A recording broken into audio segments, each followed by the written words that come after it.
मेरे भाई अल्लाह की रहमत रहमत है, हर एक पे बरसती है, लेकिन एक बंदा खड़ा ही हो जाए रब के मुकाबले में, वो ना नमाज पढ़े, ना मस्जिद आए, ना कोई काम करे, ना वो दीन की तरफ तवज्जो करे, ना वो कभी अल्लाह से इस्तिगफार करे, ना वो कभी जायज काम की तरफ तवज्जो करे, सारी जिंदगी हराम इकट्ठा करे, नाजायज करे, तो अब तूने हद कर दी।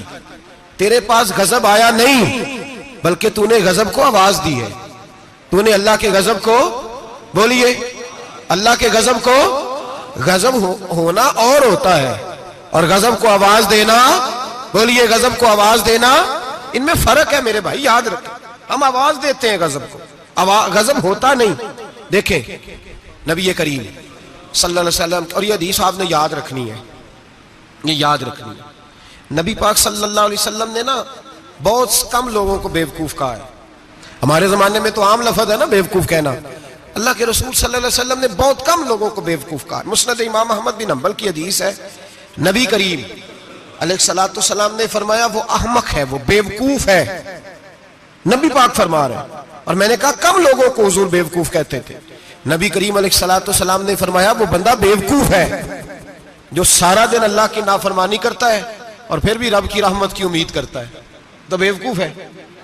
सुबह से शाम तक लगा हुआ है, मैंने नहीं अल्लाह माननी, मैंने नहीं तेरी माननी, माज अल्लाह मैंने नहीं माननी। शाम होती है तो कहता है अल्लाह बड़ा मेहरबान है, बख्श देगा।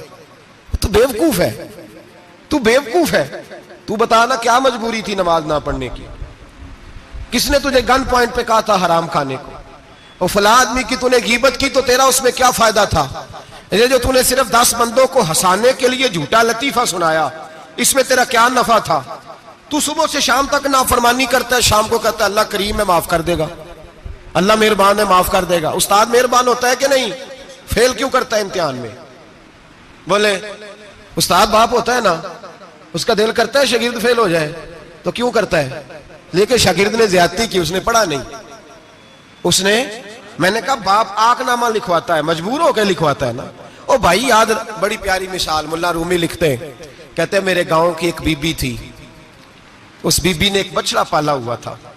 देहातों में ना बूढ़ी माएं बछड़े को पेड़ा देती थी और नाम भी रख लेती थी, किसी ने मिठू नाम रखा होता था, किसी ने कोई नाम। कहते माँ ने बछड़ा रखा हुआ था, अम्मा उसको आवाज देती तो बछड़ा दौड़ा आता, अम्मा उसको पेड़ा खिलाती। बछड़ा बड़ा प्यारा था, जवान हो गया।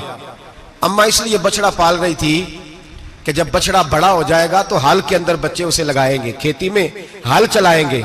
बछड़ा बड़ा हो गया, अम्मा के बेटे कहने लगे अम्मा ला, तूने बड़ा खिला पिला लिया, इससे कोई काम लेते हैं। हाल के आगे लगाया तो कहने लगा मैंने तो नहीं चलना। अम्मा के पास आए, कहने लगे ये नहीं चलता। अम्मा कहने लगी चलो टाइम दो थोड़ा, समझ जाएगा। फिर मौका दिया, फिर आए, कहा अम्मा अब तो हमने उसके नाक में नकेल भी डाल दी है, लेकिन अब भी ये हल में चलने को तैयार है। मुल्ला रूमी रहमत